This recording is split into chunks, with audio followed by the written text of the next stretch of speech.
শ্রেণীর মিডিয়া, আপনারা টাকা দিয়ে যাদের পেপার পত্রিকাগুলো বাসায় নিয়ে যান, এই মিডিয়াগুলোর একটা বড় অংশ এই জঙ্গি নাটককে মঞ্চায়ন করার জন্য সবচেয়ে বেশি ভূমিকা রেখেছে। এখনো তারা সেই খেলা আবার শুরু করছে, এই গত সপ্তাহ থেকে আবার শুরু হয়েছে। শুধুমাত্র জঙ্গি দমনের নামে হাজার হাজার মানুষ দেশে, শত শত মানুষ দেশে খুন, গুম, নির্যাতন, জেল জুলুমের শিকার হয়েছে। আপনি শুধুমাত্র গুম কমিশনের রিপোর্ট যদি পর্যালোচনা করেন, আপনি দেখবেন যে কিভাবে স্ক্রিপ্টগুলো সাজানো হয়েছে। কোরআনের অনুবাদ এটা রেখে ছবি তুলে পত্রিকা সাজানো হয়েছে, জঙ্গি বই পাওয়া গেছে। কোরআনের অনুবাদ যদি রাখলে কেউ জঙ্গি হয়, তো আমরা সবাই জঙ্গি। বিগত 5ই আগস্টের আগে মোবাইলে SMS পাঠানো হয়েছে যে চতুর্দিকে জঙ্গি হামলা হচ্ছে। জনগণের ন্যায্য অধিকার আদায়ের আন্দোলনকে কি বলা হয়েছে? জঙ্গি হামলা। এখান থেকে বোঝা যায় যে মূলত জঙ্গি এই শব্দটা এটা হলো সকল প্রকার সত্যকে লুকাবার জন্য। আপনারা হলে আর্টিজান হামলার সময় দেখেছেন, তার সোশ্যাল মিডিয়াতে দেখা গেছে সে ডক্টর জাকির নায়েকের পেজে লাইক দিয়েছে, বাস এই অপরাধে পৃষ্ঠভূমি বন্ধ। জেহাদ ইসলামের একটা মহান ফরজ বিধান। এই জেহাদ এটাকে আমরা ভুলে গেছি। জেহাদ মানে ঠুস ঠাস কাউকে মেরে দেওয়া নয়। জেহাদ মানে নিরীহ মানুষের উপরে বোমা হামলা করা নয়, যেটা পশ্চিমারা করছে। প্রকৃত জঙ্গিবাদের তো তারাই। সাম্রাজ্যবাদী এই পৃথিবী তাদের সবচেয়ে বড় মিথ্যা যেটা তারা স্টাবলিশ করতে পেরেছে দুর্ভাগ্যজনকভাবে, সেটি হলো ইসলাম এবং মুসলমানদের সাথে জঙ্গি তকমাকে লাগিয়ে দেওয়া। গত 1 শতাব্দীতে গোটা পৃথিবীর পরাশক্তিগুলোর অর্থায়নে প্রতিষ্ঠিত সবচেয়ে বড় মিথ্যা এটা, যে মুসলমানদেরকে সন্ত্রাস এবং জঙ্গিবাদের তকমা দিয়ে তাদেরকে কোণঠাসা করে রাখা। আপনি যদি উন্নত দেশগুলো ট্রাভেল করে থাকেন, নিশ্চয় আপনার ধারণা থাকার কথা যে শুধুমাত্র মুসলিম পরিচয়ের কারণে আপনাকে বহু হেনস্থার শিকার হতে হবে। এই যে মুসলিমকে হেনস্থা করা যায়, মুসলিম হলেই তাকে অত্যাচার করা যায়, টর্চার করা যায়, জুলুম করা যায়, এই ন্যারেটিভ প্রতিষ্ঠা করেছে যে মিথ্যা দিয়ে। সে মিথ্যা হলো ইসলাম এবং মুসলমানের সাথে জঙ্গিবাদ এবং সন্ত্রাসবাদের তকমা লাগিয়ে। আন্তর্জাতিক এই শয়তানি ষড়যন্ত্র যেটা চলে আসছে যুগ যুগ ধরে, এই ষড়যন্ত্রকে বাস্তবায়ন করার জন্য বহু নাটকের মঞ্চায়ন হয়েছে, যেটা আমরা ইতিপূর্বে দেখেছি। বহু ঘটনা নিজেরা ঘটিয়ে উদুরপিণ্ডি বুদুর ঘাড়ে চাপিয়ে, যেহেতু মিডিয়াগুলো তাদের নিয়ন্ত্রণে, সেখানে সাদাকে কালো করে দেখিয়ে সাধারণ মানুষকে বিভ্রান্ত করে তারা তাদের এজেন্ডা বাস্তবায়ন করেছে। আমরা যে ভূখণ্ডে বসবাস করছি, আমাদের এই দেশেও দীর্ঘদিন পর্যন্ত এই খেলা চলে এসছে।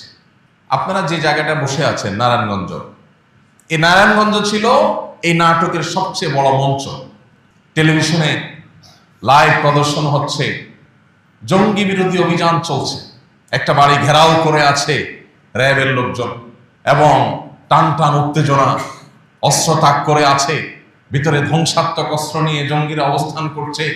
আমরা জনগণ হাতাটাতা গোছায় টিভির সামনে বসছি দেখার জন্য, হায় হায় কি সর্বনাশ, হুজুররা দেশটাকে শেষ করে ফেললো। এরপরে ভেতর থেকে বের করে আনা হলো আগে থেকে সাজানো ফাজাইলে আমাল, তারপরে আপনার হেকায়েতে সাহাবা, তারপরে আপনার কোরআনের তর্জমা, এরকম বই পুস্তক সামনে সাজায়া এই যে জেহাদি বই পাওয়া গেছে এবং ককটেল কিছু সাজায়া, এরপর একটা ছবি। পরের দিন সব পত্রিকা গুরুত্বের সাথে প্রচার করলো। আমাদের সবার চিন্তা শেষ না, হ্যাঁ দেশটা শেষ হয়ে গেল। এই তো গত সপ্তাহেই দায়িত্বশীল পুলিশ অফিসার, পুলিশ কর্মকর্তারা, দায়িত্বশীল পদে থাকা ডিআইজিরা অকপটে একের পর এক স্বীকার করেছেন যে বিগত আমলে জঙ্গি অভিযানের নামে সবগুলো ছিল নাটক। অবাক করা বিষয় হলো, এই নাটক আবার নতুন করে শুরু হচ্ছে বাংলাদেশ। গত সপ্তাহে একটা মামলা হয়েছে, সেখানে কিছু তরুণ উদীয়মান পশ্চিমা অপশক্তি শয়তানি শক্তির ঘুম হারাম করা কিছু যুবক, তাদেরকে সেখানে আবারও এই নাটকের স্ক্রিপ্টে তাদের নাম যুক্ত করে আবার এই খেলাটা শুরু করার চেষ্টা চালানো হচ্ছে। আমরা সাধারণ মানুষ অনেক কিছু জানি না, অনেক অন্ধকারে আছে। এক র্যাব কর্মকর্তা এখন জেলে আছে, এই জঙ্গি নাটকের পেছনের কারিগরদের একজন। উনি একবার আমাকে কল করেছেন, আরো বছর 3 আগের কথা। হোয়াটসঅ্যাপে নক করেছেন, এরপরে ফোন দিয়েছেন, দিয়ে বললেন হুজুর আমাকে সব হুজুররা চিনে। এর মানে হলো আপনি তো আজকে প্রথম আমার সাথে কথা বলতেছেন, ওটা পাত্তা দিচ্ছেন না আমাকে সব হুজুররা চিনে। এরপর উনি ওনার একটা আবদার রাখলেন। আলহামদুলিল্লাহ আমি সে আবদার কৌশলে এড়াই গেলাম। উনি আমাকে একটা ফাঁদ দিয়েছিলেন, যে ফাঁদে আমি যেন পাও দেই। আল্লাহ তাআলা আমাকে রক্ষা করেছেন, আমি কৌশলী সেখান থেকে সরে যে আমাকে সে ফাঁদে ফেলতে পারে।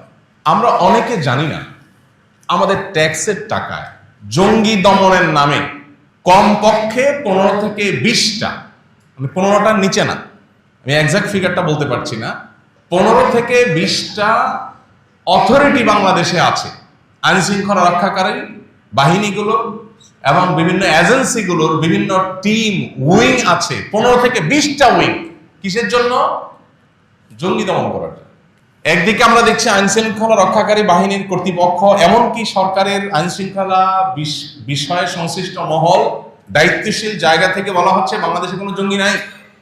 আমাদের পার্শ্ববর্তী দেশগুলোতে যে পরিমাণ হামলা হয়, সন্ত্রাসী হামলা যেটাকে বলেন আপনারা, এই টাইপের হামলা হয়, মসজিদে হামলা, জানাজাতে হামলা, ধর্মীয় প্রতিষ্ঠানে হামলা, এই এক এক হামলা 50 জন মারা গেছে, 200 জন মারা গেছে। বাংলাদেশে এরকম হামলা কয়বার হয়েছে কি বলেন? যে মসজিদে জুমার নামাজে হামলা হয়ে 200 মানুষ মারা গেছে, শুনছেন কখনো?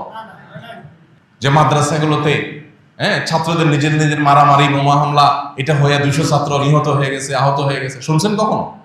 এরকম একটা শান্তিপ্রিয় ভূখণ্ড, আলেম সমাজের এরকম দায়িত্বশীল অবস্থান গোটা পৃথিবীতে বিরল, যেটা বাংলাদেশে আছে। সেই দেশে 15 থেকে 20টা উইং রাখা হয়েছে শুধুমাত্র জঙ্গি দমনের নাম করে। কাউন্টার টেররিজম, এন্টি টেররিজম, এটা সেটা নাম দিয়ে উইং খুলে রাখা হয়েছে। তাদেরকে খুশি করার জন্য, পশ্চিমা বাবাদেরকে খুশি করার জন্য। সরি টু সে, এই শব্দ আমাকে বলতে হচ্ছে।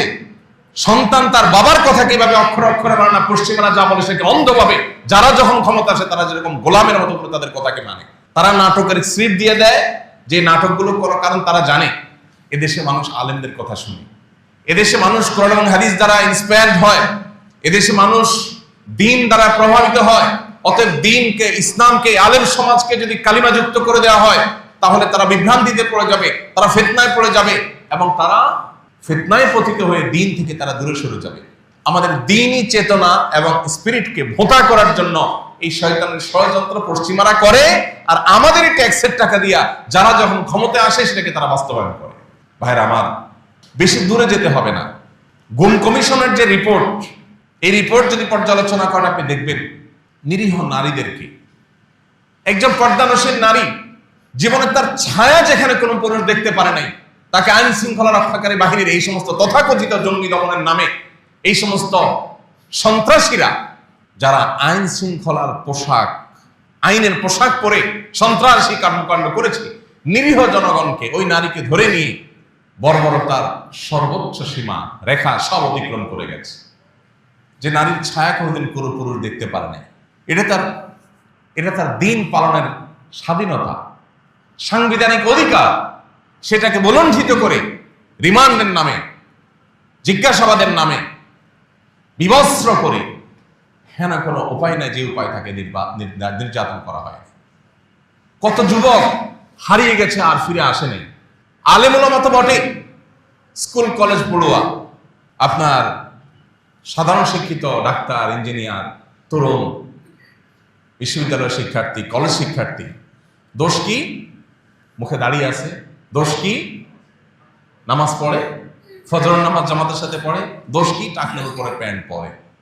এক শ্রেণীর মিডিয়া, আপনার টাকা দিয়ে যাদের পেপার পত্রিকাগুলো বাসায় নিয়ে যান, এই মিডিয়াগুলোর একটা বড় অংশ এই জঙ্গি নাটককে মঞ্চায়ন করার জন্য সবচেয়ে বেশি ভূমিকা রেখেছে। এখনো তারা সেই খেলা আবার শুরু করছে, এই গত সপ্তাহ থেকে আবার শুরু হয়েছে। আইন শৃঙ্খলা রক্ষাকারী বাহিনীর বিভিন্ন গুরুত্বপূর্ণ ব্যক্তি, সরকারের ঊর্ধ্বতন কর্তৃপক্ষ, তাদেরকে ব্যক্তিগতভাবে আমরা বিষয়টাকে নজরে আনার চেষ্টা করেছি, কিন্তু দায়িত্বশীলতার জায়গা থেকে আমি আপনাদের কাছে একটা উদাত্ত আহ্বান রাখতে চাই। সেটা হলো, অনুগ্রহ করে এই সময়টাতে, যে সময়টাতে বিশেষ করে সাদাকে কালো, কালোকে সাদা করে দেখাবার একটা প্রবণতা আছে, এই সময়টাতে আপনাদেরকে কোনো কিছু যদি গেলানোর চেষ্টা করা হয়, একজন মুসলমান হিসাবে আপনার দায়িত্বশীল আচরণের জায়গা থেকে আপনি সেটা গিলবার আগে আপনাকে 10 বার ভাবতে হবে, আমি যাকে কালপ্রিট মনে করছি আসলে সে কোনো ভিকটিম কিনা, তাকে দিয়ে কোনো নাটক মঞ্চায়ন করা হচ্ছে কিনা। শুধুমাত্র জঙ্গি দমনের নামে হাজার হাজার মানুষ দেশে, শত শত মানুষ দেশে খুন, গুম, নির্যাতন, জেল জুলুমের শিকার হয়েছে। আপনি শুধুমাত্র গুম কমিশনের রিপোর্ট যদি পর্যালোচনা করেন, আপনি দেখবেন যে কিভাবে স্ক্রিপ্টগুলো সাজানো হয়েছে। কোরআনের অনুবাদ এটা রেখে ছবি তুলে পত্রিকা সাজানো হয়েছে, জঙ্গি বই পাওয়া গেছে, জেহাদি বই পাওয়া গেছে। কোরআনের অনুবাদ যদি জেহাদি বই হয় তো আমরা সবাই তো জঙ্গি। কোরআনের অনুবাদ যদি রাখলে কেউ জঙ্গি হয় তো আমরা সবাই জঙ্গি। দেখেন, আমাদের মাইন্ডসেটটা এমন ভাবে তৈরি হয়েছে, একজন মানুষকে যদি বলা হয়, রাজনৈতিক নেতাদেরকে যদি বলা হয় যে মোবাইল চুরির মামলায় একটা দলের প্রধানের বিরুদ্ধে চার্জশিট হয়েছে, তার বিরুদ্ধে মামলা হয়েছে মোবাইল চুরির বিরুদ্ধে, গরু চুরির বিরুদ্ধে, এগুলো তো বাংলাদেশে সকাল বিকাল হয়, তাই না? তো নতুন কিছু না, এগুলো আমাদের বিনোদনের খোরাক, আমরা মজা পাই এগুলো দিয়ে। আমরা জানি যারা যখন ক্ষমতায় থাকে, বিরোধী দলে যারা থাকে, তাদের নামে এই সমস্ত হামলা মামলা মিথ্যা বিভিন্ন অজুহাত দেয়। জঙ্গি ইস্যুটা তো এরকম না, এটা তো সিরিয়াস ইস্যু। কারণ নাম দিয়ে ছবি দিয়ে যখন আপনি জঙ্গি হিসাবে তাকে পত্রপত্রিকায় রিপোর্ট করছেন, কোন আপনার আইন শৃঙ্খলা রক্ষাকারী বাহিনীর কোন মিডিয়া উইং যখন তাকে কালপিট হিসেবে দেখিয়েছে, তখন সমাজের মানুষের কাছে তার রক্ত হালাল হয়ে গেছে। সবাই মনে করে আরে জঙ্গি ডেঞ্জারাস ব্যাপার স্যাপার, তো তাহলে তো এরে গুম করা, এরে খুন করা, এরে নির্যাতন করা, রিমান্ডের নামে জুলুম করা, এসব কিছু বৈধ হয়ে যায়, হালাল হয়ে যায়। বহু নিরীহ মানুষ এখনো জেলখানায় ফাঁসির আদেশ নিয়ে, বহু নিরীহ মানুষ জেলখানায় এখনো জেল জুলুম সহ্য করছে, বছরকে বছর জেলে পুরে মরছে পড়ছে। কেন? তাদের নামে রায় হয়ে গেছে, তারা অপরাধী, দোষ স্বীকার করছে কিভাবে, সেই পদ্ধতি আমাদের কারোর কাছে অজানা না। দোষ স্বীকার করবে না, তার স্ত্রীকে ধরে নিয়ে আসছে, মা বোনকে ধরে নিয়ে আসছে, তাদেরকে নির্যাতন করা হচ্ছে, তখন সে তার নিজের জীবন রক্ষা করবার জন্য এই বানোয়াট স্বীকারোক্তি দিয়ে মা বোনকে রক্ষা করবার চেষ্টা করেছে। ওই মিথ্যা স্বীকারোক্তির উপরে ভিত্তি করে রায় হয়ে গেছে এবং ফাঁসির জন্য অপেক্ষমান আছে, জেল জুলুম চলছে। যে ভূখণ্ডে এই ধরনের জুলুম চলতে থাকে, আর আমরা সাধারণ মানুষ, আমরা অনেকেই দায়িত্ব জ্ঞানহীন হয়ে আমরা এই সমস্ত প্রপাগান্ডাকে বিশ্বাস করি। যখন এই জঙ্গি জিগির তুলেছে, তখন অনেক সাধারণ মানুষ আলেম ওলামাদেরকে দেখলেই সন্দেহ করত। ঠিক না ভাই? ঠিক। এই দেশে চাঁদাবাজি নিয়ন্ত্রণ করার জন্য কয়টা উইং খোলা হয়েছে, যে দেশের সব চাঁদাবাজিগুলো নিয়ন্ত্রণ করা হবে। কেউ ঘর বাড়ি করতে গেলে চাঁদা যেন কেউ নিতে না পারে, একজন রিক্সা চালক রিক্সা যদি চালাতে গিয়ে, একজন সিএনজি চালক সিএনজি স্ট্যান্ডে যেন তাকে চাঁদা দিয়ে দাঁড়াতে না হয়। এই চাঁদাবাজি বন্ধের জন্য আইন শৃঙ্খলা রক্ষাকারী বাহিনী কয়টা উইং খুলেছে, এটা আমাদের জানতে ইচ্ছা করে। জঙ্গিবাদ, তথাকথিত জঙ্গিবাদের নামে এই নাটকের স্ক্রিপ্ট বাস্তবায়ন করবার জন্য যদি 15-20টা উইং খুলে থাকে, ডিপার্টমেন্ট খুলে থাকে, প্রত্যেকটা আইন শৃঙ্খলা রক্ষাকারী বাহিনী আলাদা আলাদা ডিপার্টমেন্ট খুলে থাকে, তাহলে এই দেশের সন্ত্রাস, চাঁদাবাজ, এদেরকে নিয়ন্ত্রণ করবার জন্য কয়টা উইং খোলা হয়েছে? প্রিয় ভাইরা আমার, সময় এসেছে আমাদের সচেতন হওয়ার, সতর্ক হওয়ার। এই নাটক যেন নতুন করে আর কেউ মঞ্চায়ন করতে না পারে। প্রিয় ভাইরা আমার, জিহাদ ইসলামের একটা মহান ফরজ বিধান। জিহাদ ইসলামের একটা মহান ফরজ বিধান। এই জিহাদ, এটাকে আমরা ভুলে গেছি। অনেক ফরজ নিয়ে আলোচনা হয়, এই ফরজ নিয়ে আলোচনা হয় না। জিহাদ মানে ঠুস ঠাস কাউকে মেরে দেওয়া নয়। জিহাদ মানে নিরীহ মানুষের উপরে বোমা হামলা করা নয়, যেটা পশ্চিমারা করছে। প্রকৃত জঙ্গিবাদে তো তারাই লিপ্ত। আপনি মুসলমান, জিহাদ শব্দ শুনলে আপনি কাচুমুচু করেন, আপনি চিন্তা করেন হ্যাঁ হ্যাঁ হুজুর কি বলে এগুলো। ভাই, কোরআনে জিহাদের অসংখ্য আয়াত আছে, তাহলে কি আপনাকে ইসলাম থেকে ছেড়ে চলে যেতে হবে? যদি আপনি জিহাদের উপরে আপনার বিতশ্রদ্ধ ভাব থাকে, ঈমান নিয়ে টানাটানি হবে। জিহাদ মহান ফরজ বিধান, তবে জিহাদ ছেলে খেলা নয়। জিহাদ আর সন্ত্রাস এক জিনিস না। জিহাদের কথা বললে যদি কাউকে সন্ত্রাসী বলা হয়, এটা হলো পশ্চিমাদের সবচেয়ে বড় অস্ত্র। ওরা জানে মুসলমানদের জিহাদি চেতনার কাছে ওরা কোনোদিন দাঁড়াতে পারবে না।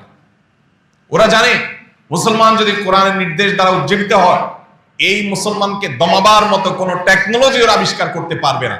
এই জন্য তারা আমাদের ওই চেতনাকে ভোতা করে দেওয়ার জন্য জিহাদ, জিহাদি চেতনা, এটাকে কালাট করার জন্য তারা নানাবিধ ষড়যন্ত্র এবং ষড়যন্ত্রের জাল তারা এঁটেছে। তারা বহু সন্ত্রাসী গোষ্ঠী তৈরি করেছে। তাদের কর্মকাণ্ড এটাকে ইসলামের কর্মকাণ্ড হিসেবে দেখিয়ে মুসলমানদেরকে বিভ্রান্তির মধ্যে ফেলে দিচ্ছে। হ্যাঁ হ্যাঁ, ইসলামের নামে কি হচ্ছে এসব? মনে রাখবেন, ন্যূনতম কোরআন হাদিসের ধারণা যদি কারোর মধ্যে থাকে, প্রাথমিক লেয়ারের যদি মুসলমানও কেউ হয়, সে কোনোদিন সন্ত্রাসী হতে পারে না, অসম্ভব। ইসলামের নামে যদি কোনো শয়তানি কাজ হয়ে থাকে তাহলে নিশ্চিত বুঝে নেবেন এখানে ইহুদিদের কোনো ষড়যন্ত্র আছে। ওরাই এই নাটককে মঞ্চায়ন করছে আমাদেরকে বিভ্রান্তিতে ফেলার জন্য। ওই যে বলছি কিয়ামতের আগে ফিতনা পতিত হবে, সেই ফিতনাগুলোর মধ্যে থেকে একটা। আমরা এখানে যারা আছি, বিগত আমলে যখন জঙ্গি নাটক মঞ্চায়ন করা হয়েছে, কয়জন বুকে হাত দিয়ে বলতে পারবেন আমি 100% বুঝতে পেরেছি এটা নাটক, এই মানুষগুলো ভিকটিম, এদেরকে দোষী সাব্যস্ত করা হচ্ছে, এদের কোনো দোষ নাই? কয়জন মানুষ বলতে পারবেন? বরং বেশিরভাগ মানুষ নিজেরাই ধোঁয়াশার মধ্যে পড়ে গেছেন, চিন্তার মধ্যে পড়ে গেছেন। হায় হায়, হলোটা কি? স্কুল কলেজের ছেলে ফেলে নষ্ট হয়ে যাচ্ছে, আর ধার্মিক ছেলে ফেলে মানেই হলো যে মনে হয় বোমা নিয়ে ঘুরে। ভাইরা আমার, এই দেশে রাজনীতির নামে শিক্ষা প্রতিষ্ঠানগুলোর ক্যাম্পাসে অস্ত্রের মহড়া, এটি সকাল বিকালের নিত্য নৈমিত্তিক চিত্র, তাই না? লাশের পরে লাশ পড়া, প্রতিনিয়ত আপনার একের পরে খুন হওয়া, এগুলো তো আমাদের শিক্ষা প্রতিষ্ঠানগুলোর, কলেজ বিশ্ববিদ্যালয়গুলোর নিত্য নৈমিত্তিক চিত্র। এগুলো যারা করে আপনি শুনবেন না তাদেরকে কখনো জঙ্গি হিসাবে কেউ তকমা দেয়। শুনেছেন কখনো? বিগত 5ই আগস্টের আগে মোবাইলে SMS পাঠানো হয়েছে যে চতুর্দিকে জঙ্গি হামলা হচ্ছে, সবাই ঘরে থাকেন, সতর্ক অবস্থানে থাকেন। কারফিউ বাস্তবায়নের জন্য জনগণের ন্যায্য অধিকার আদায়ের আন্দোলনকে কি বলা হয়েছে? জঙ্গি হামলা। এখান থেকে বোঝা যায় যে মূলত জঙ্গি এই শব্দটা, এটা হলো সকল প্রকার সত্যকে লুকাবার জন্য, সাধারণ মানুষের চোখে ধুলে দেওয়ার জন্য। আমরা অনেকেই এখনো বিশ্বাস করি যে জঙ্গি মানে হলো ডেঞ্জারাস অপরাধী। আরে ভাই, প্রকৃত অর্থে যদি কেউ সন্ত্রাসী হয় সেটা তো আসলেই সত্যিকারই বড় অপরাধী। কিন্তু আপনি যেটাকে জঙ্গি হিসাবে দেখছেন, জানছেন, সে জঙ্গি, সে সন্ত্রাসী, এটা কোনো প্রমাণ হয়েছে? দেখুন, কারোর কাছে ওই যে তথাকথিত জেহাদি বই পাওয়া গেছে, এই ছবি দিয়া যখন পত্রপত্রিকায় গেছে, তখন আমরা সাধারণ মানুষই সময় ধরে নিয়েছি, হ্যাঁ লোকটা কত খারাপ। একবার চিন্তা করি না এই বইয়ে কি আছে, এই বইয়ে কি আছে যেটা দেখিয়ে তাকে খারাপ বলা হচ্ছে। তবলিগি নেসাবের বই দিয়া জেহাদি বই নাম দিয়া ছাপাই দেওয়া হয়েছে। ভাইরা আমার, এই যে 15 থেকে 20টা ডিপার্টমেন্ট, হাজার হাজার ফোর্স, শত শত ফোর্স এখানে কাজ করছে, পশ্চিমারা সেখানে কোটি কোটি টাকার ফান্ডিং করে, তহবিল দেয়।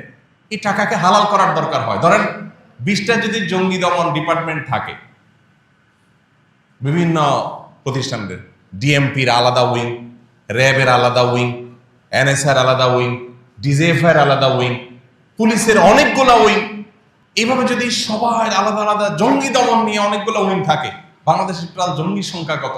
সরকার বা এই সংশ্লিষ্ট মহলের উচিত সেটা প্রকাশ করা। দাবি করার সময় বলে না বাংলাদেশে কোনো জঙ্গি নাই, জঙ্গিবাদ নাই, কিন্তু উইং খুলে রাখছেন আপনি 15 থেকে 20টা।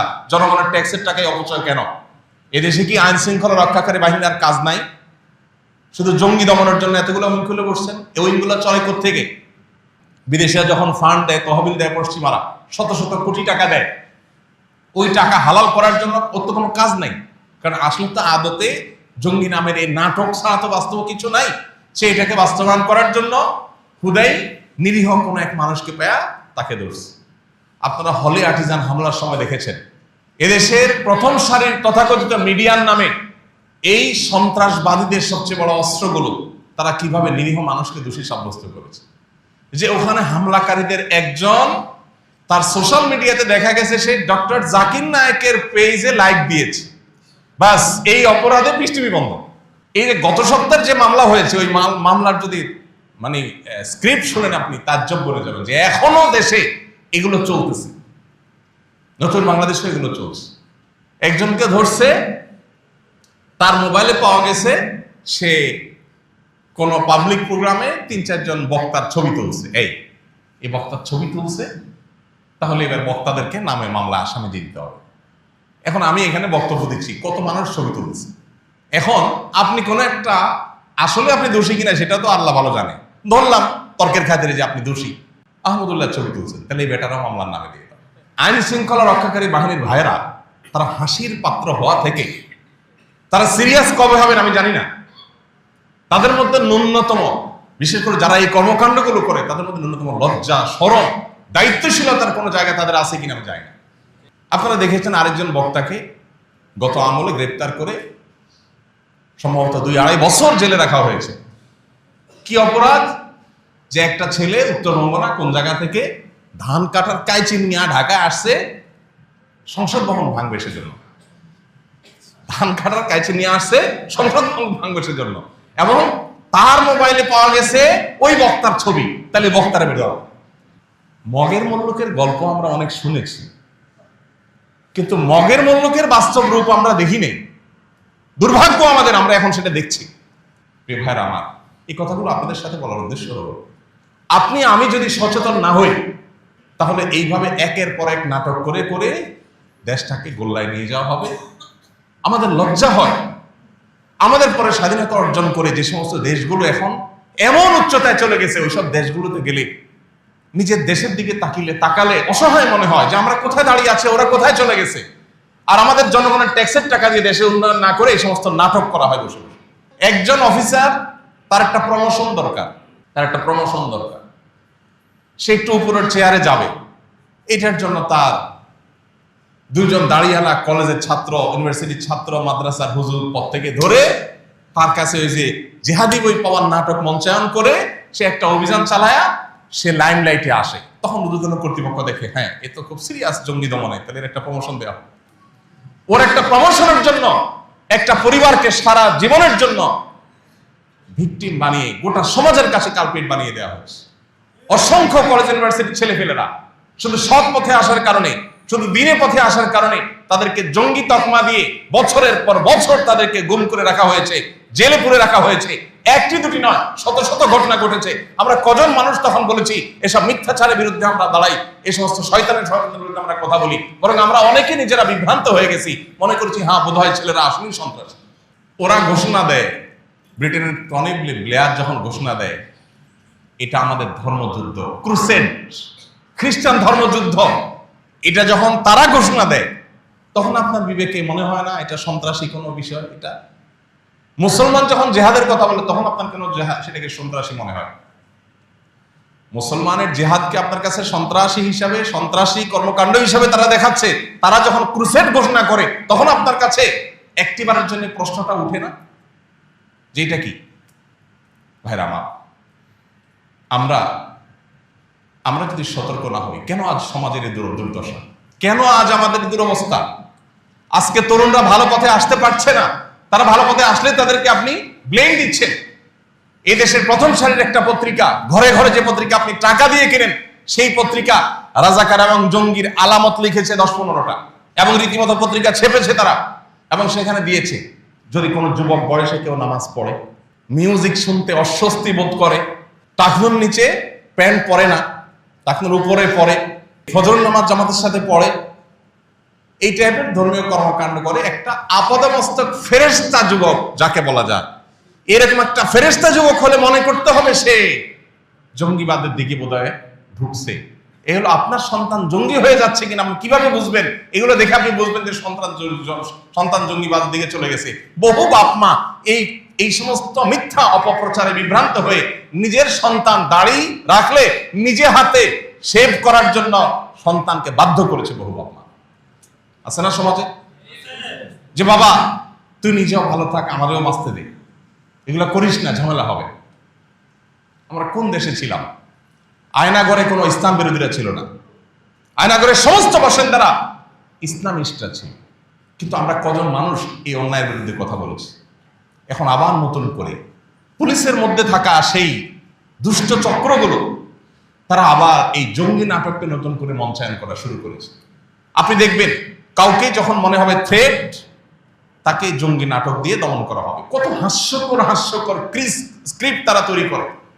ভাইরা আমার, যেই ভূখণ্ডে জুলুম এরকম ডাল ভাত হয়ে যাবে, যে ভূখণ্ডে জুলুম এরকম সকাল বিকালের কমন বিষয়ে পরিণত হবে, সে ভূখণ্ডে আল্লাহর বরকত কখনো আশা করা যায় না।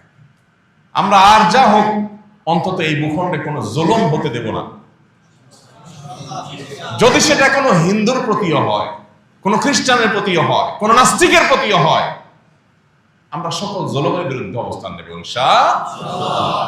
আমরা যদি সবাই সচেতন হই, আমরা যদি সতর্ক হই, তাহলে এই সমস্ত মিথ্যা নাটক আমাদেরকে গেলাতে কেউ পারবে না। আর আমরা যদি অসতর্ক হই, আমরা যদি দায়িত্ব জ্ঞানহীন হই, মিডিয়া বা পত্রপত্রিকাতে যা পাইলাম অন্ধের মতো গোগ্রাসিটা গিললাম, এরকম যদি প্রবণতা আমাদের মধ্যে থাকে, তাহলে এই টেন্ডেন্সিটা আমাদের ধ্বংসকে ত্বরান্বিত করবে, বই উন্নতির কোনো দিকে আমাদেরকে নিবে না। আল্লাহ রাব্বুল আলামিন আমাদের সবাইকে দায়িত্বশীল আচরণ করবার তৌফিক দান। শুরুতে যে আয়াত বলেছিলাম, আল্লাহ বলেছেন ইয়া আইয়ুহাল্লাযীনা আমানু, এই ঈমানদারেরা, ইন জাআকুম ফাসিকুম বিনাবাইন, যদি তোমাদের কাছে কোনো ফাসিকরা কোনো সংবাদ সরবরাহ করে, কোনো তথ্য ইনফরমেশন তোমাদেরকে দেয়, ফাতাবাইয়ানু, সেটাকে চেক করো, ভালো করে চেক করো, ক্রস চেক করো, যাচাই করো, অনুসন্ধান চালাও, বিশ্লেষণ করো যেটা আদৌ সত্য কিনা।